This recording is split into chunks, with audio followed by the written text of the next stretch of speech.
This episode is brought to you by United Airlines. What's new with United? New and redesigned planes with things like larger overhead bins with room for everyone's roller bag, power outlets at every seat, screens at every seat, and the ability to connect your Bluetooth headphones to those screens. Plan your trip today at united.com or on their award-winning app. Final delivery schedule subject to change.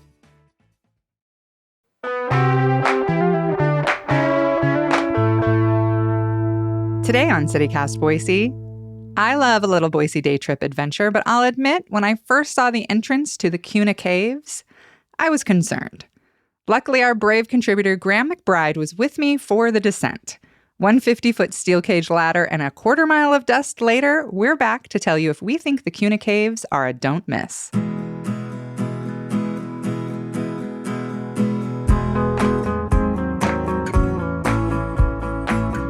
It's Tuesday, September 19th. I'm Emma Arnold, and this is what Boise's talking about.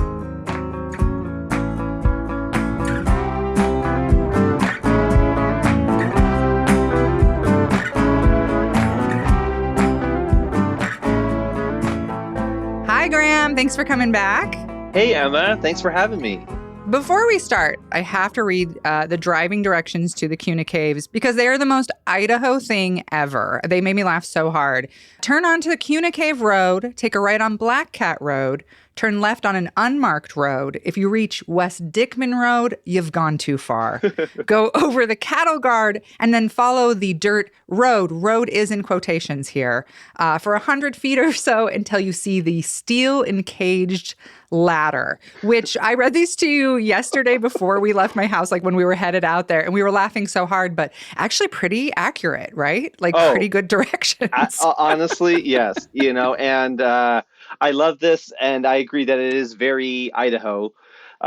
Not surprisingly, we did overshoot it a couple times and have to turn around. It's in a really unassuming area, just feedlots and farms. Yeah, for me, it was funny because we were trying, both of us, to remember before we left, had we ever been there? And I had asked my parents and said, did you guys ever take us to the Kuna Caves as kids? And my parents were like, oh, I'm sure we did. I'm sure we did at some point. But then when we got out there, first of all, here's what I was expecting, a little booth, a ticketed situation where you pay like $10 to go, you walk into the cave, and then you get out there. It's, the typical Idaho desert, middle of nowhere, nothing around except for that feedlot. We're like are we going to see it? And then you just sort of come up on it, and it's a hole in the ground with a cage ladder to climb down. And I was like, I have definitely never been here, because this would have been 100% a sense memory that I would never forget, going down that ladder. But you had been there before. Yes, only at night.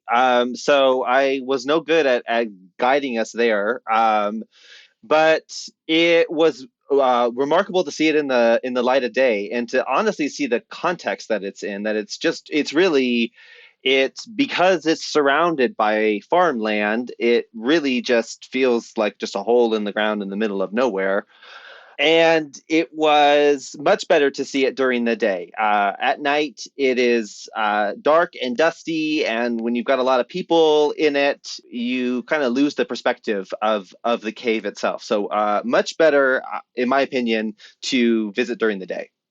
Because you went to parties there. There used to be raves out there and parties, and you went to those, which now that I've been is wild to me, the idea of a bunch of teenagers climbing down into this 50-foot hole to party. With generators and equipment, and very wild. But the dedicated few who are really determined to get their party on underground will find a way. Well, it's funny because as we were walking up, I forgot to mention this to you, but I had asked a friend of mine who grew up in Kuna, oh, did you guys go to the caves a lot? And she said, you mean the butthole? And I was like, what? And She said that the nickname in Kuna for the Kuna Caves is the butthole of Idaho. Sure. I feel like it's unfair so that really set me up. Those were my expectations, okay? That we were going to the butthole of Idaho. Yes. But then, so let's set the scene here. We get to the cave. We see this hole in the ground. We see this cage ladder. And that ladder is no joke. There's this very terrifying Silence of the Lambs cage around it. It's 50 feet straight down. The rungs are very far apart for a short person like me. They were pretty far apart. That ladder is like no joke, right? Yes. Oh, it's quite claustrophobic. And it also, like, I want to warn our listeners, you don't have to be super athletic, but if you're going to be doing this, I feel like you should at least be sure that you can go up and down a ladder with a bag and stuff, because it was a little bit aerobic, honestly. And then, interestingly, okay, so I was expecting, this one room that we're going to climb down, and we're going to be sort of in this one room, but the cave itself is actually like gigantic. Yes. I was honestly surprised by how extensive the system is. Wow. Whoa. Wow. It just goes and goes. Goes and goes. I really thought that this was going to be so tiny. Yeah. Oh, Graham, look at this. Another like weird little hidey hole. Oh, wow. I feel like we should be hiding treasures.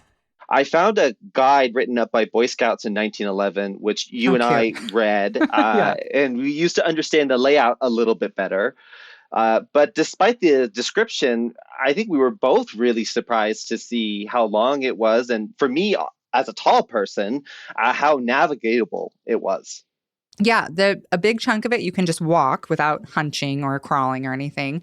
And not to toot our horns, but we did more than that. We did some hunching and some crawling, and we went into the narrower part. We did finally hit a point where we were like, okay. But it went on for so long. Yes. And one thing I found really interesting, which you told me about the history of, is as we got further into the cave, it is windy. There's like a strong, very cold breeze going through there. Oh, wow. Feel the breeze here. Oh, yeah. Wow. Yeah, the airflow in this cave is incredible. Like it's windy. Yes. Oh, yeah. They would say that it would blow candles out. Yeah. That you couldn't bring an exposed flame. Some early explorers of the cave commented about this breeze and noticed that it's a cool, humid breeze. I mean, it feels like it's coming off of a body of water. And so this is where this supposed connection to the cave system working its way all the way to the Snake River comes from, which honestly, we have a very porous volcanic crust here. Obviously, the aquifer under the Snake River is quite extensive and goes through those lava tunnels. So there is maybe some possibility there, but I think more than anything, I think just the porous nature of all the lava allows this really wonderful cooling air to come through.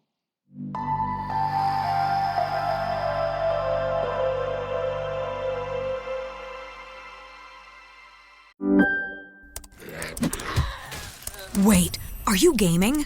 On a Chromebook? Yep. It's got a high-res 120Hz display, plus this killer RGB keyboard. And I can access thousands of games anytime, anywhere. Stop playing. What? Get out of here. Huh? Yeah, I want you to stop playing and get out of here so I can game on that Chromebook. Got it. Discover the ultimate cloud gaming machine, a new kind of Chromebook. This episode is brought to you by State Farm. What if your life story was a podcast? Would it be a comedy or a thriller? Whatever genre, State Farm is there for your what-ifs to keep your life story from becoming a mystery. Because when you've got questions, they've got answers 24/7. You can file a claim on the State Farm mobile app or simply give your agent a call. It's how insurance plays a supporting role in your story. Like a good neighbor, State Farm is there. Visit statefarm.com for a quote today. And I think one of my favorite things about the whole experience, not to bury the lead here, was I laughed so hard when just before we were headed down the ladder, like literally just before your head dips down, you're like, oh yeah, I forgot to mention, like there was this early people, some of the early people who were like exploring this found a pile of dead bodies down there. And then your like head dips down. And I'm like, wait, the what? The what bodies? And then off you go into the dark. So tell us a little bit about that. What a strange little piece of information. Yeah, it was a surprising find in my research. Early Euro-American visitors to the cave remarked that there were a lot of indigenous artifacts in the cave. This included a 20-foot pile of burned bones. Presumably, this is from hundreds or maybe even thousands of years of human food scraps. But unfortunately, there was no good archaeological survey conducted before the cave was scrapped of all of its artifacts. There was also at least one, if not two, skeletons found in the cave, in addition to many intact stone-tipped arrows. Yeah, I felt so lucky to be checking out the cave with you because like you already knew so much about it. I feel like I got like this guided tour, so much like incredible history. And the thing about the arrowheads was kind of heartbreaking though. Will you tell us a little more about that? Yeah, it was disappointing to read. In an account from a group of explorers from the 1890s, I believe, they came down into the cave and they found these arrows. And they remarked that unlike most discoveries of arrows, they weren't broken arrows. They weren't just the arrow tips. They were intact, full arrows, the work of many, many hours of individual handicraft. And they were not sure why there would be full-length, beautiful arrows, but they knew that the value back in the cities was going to just be for the arrow points because people didn't find full arrows like that. So they broke the arrows to make them easier to take back up the ladder and just kept the arrow tips. Which such a bummer. It sounds like it was such an incredible archaeological site and obviously a very sacred site that just got trashed over the years, Yes. which was our experience too. Tons of garbage down there, lots and lots of graffiti. We were kind of laughing, walking around, pointing out the provocative cave art to one another, but also some interesting, beautiful graffiti. I really loved a couple times we came across just gay written in big, beautiful, bright letters. Very charming. Gen Z keeping it real down there. Did I say hydrate? No, hydras. We are really projecting a lot of our values.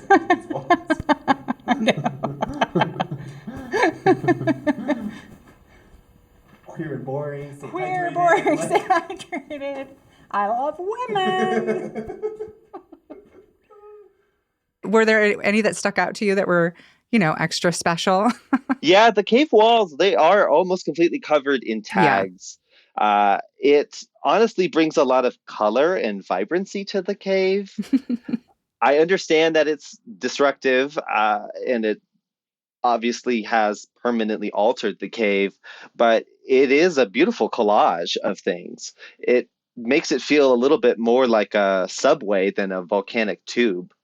That's a good point because honestly, the ceiling is so high in certain places. Yeah. You do feel like you're in a subway terminal. Like it is just these long, long tubes and lots of graffiti. I enjoyed a couple of them. The one that said "Do not go on" in big orange letters was a lot of fun. I was like, these are like you said, it's too bad people have been defacing it, but some of the graffiti is actually pretty old. I saw one that said like R+E 1955. Wow. So some of the stuff in there is like kind of older, I guess, which is interesting.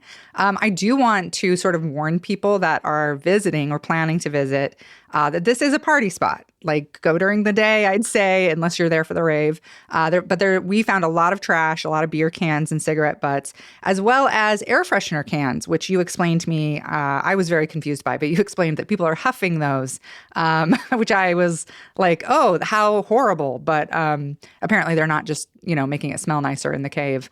But any other warnings you feel like we should give people before they think about visiting? I feel like the ladder is a big one. Know that is quite a descent. The dust. Yes. I was surprised. The dust this morning, I woke up with a pretty sore throat. Not to sound like a baby, but you might want to wear a mask. I don't think that's too much to say. You might want to wear a mask in the cave. It is really dusty and it's very fine volcanic dust, really sharp silica dust, really what you really don't want to be breathing. So we didn't think about it beforehand, but definitely should have brought masks. Yeah, we definitely should have. It is a mess down there. Yeah. And one of the things that I liked is that we brought a trash bag and picked up some of the trash. Yeah. You say we, but you did. You're the hero that come did on. that. Thank you Yes. for Well, including me. yeah. I helped pick up the trash, but I was like, when you pulled that trash bag out, I was like, yeah, hell yeah. Yeah. Look at this camper. I love it. Yeah, well, I, try to do my part. So it's also just a couple other things to note about it, though. Make sure to bring a light. It's very dark. Oh, yes. Yeah. Bring a headlamp if you have one. Ideally, bring extra batteries. You really don't want to be caught in the dark deep within that cave. It would be a difficult stumble, and you could really hurt yourself. Yeah, that is a good point. Your cell phone light is not going to be enough. No. If you're thinking, oh, it's probably fine. Also, there is no cell phone service deeper in the cave. No. The deeper we got, I realized, we don't have any service. If we did have some sort of emergency, we'd have to hope that everybody at City Cast remembered we were in the cave. Yeah, let people know where you're going. You are underground and you are far away from people. So make sure that there's someone who's expecting you to come back. And just to be clear, I want people to know it's not private property. This is on public land. It's run by the BLM, correct? So you can visit it. Also, another thing to note is it is a little chilly. It's pretty constantly about 55 degrees. So make sure to dress appropriately and wear pants. There's a lot of sharp rocks.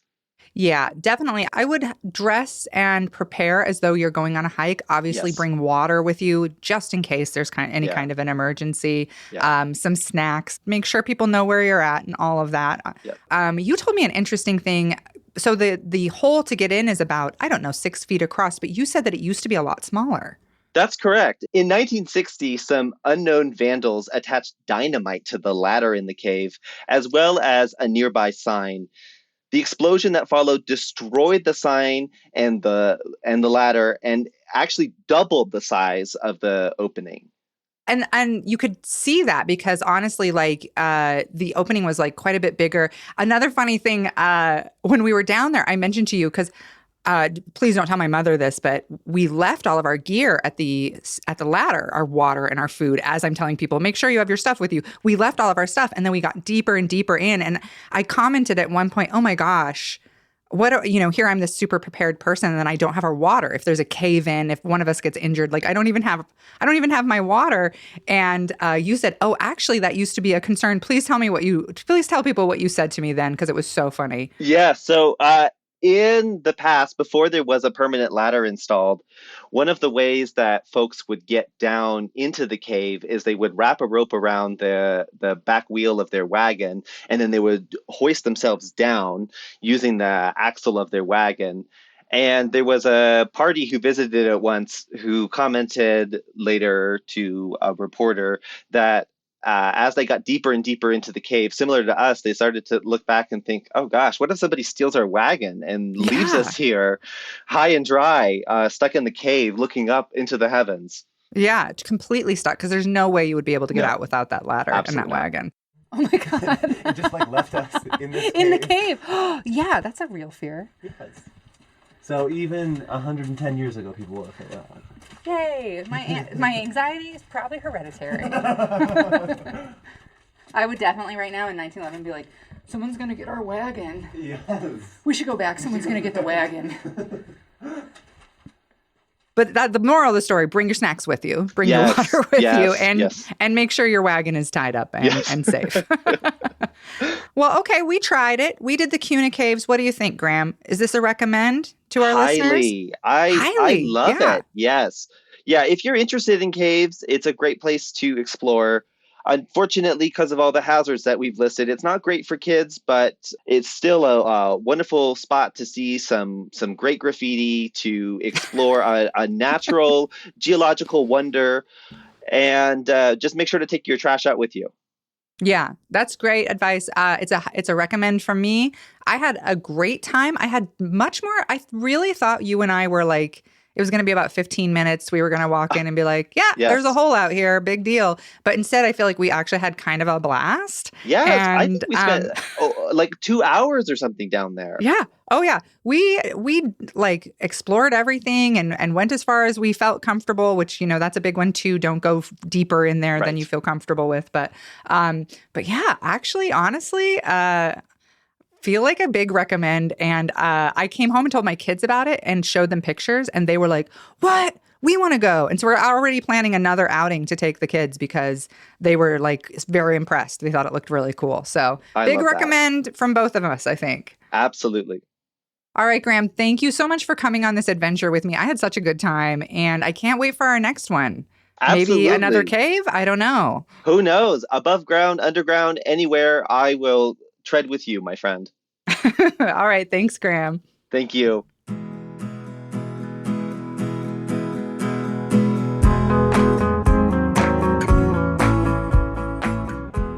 That's all for today here on City Cast Boise. If you enjoyed the show, send us your day trip ideas. We'll be back tomorrow morning with more local stories from around the city. Bye.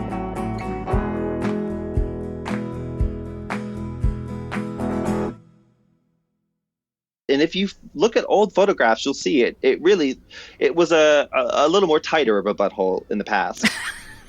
Can I say that?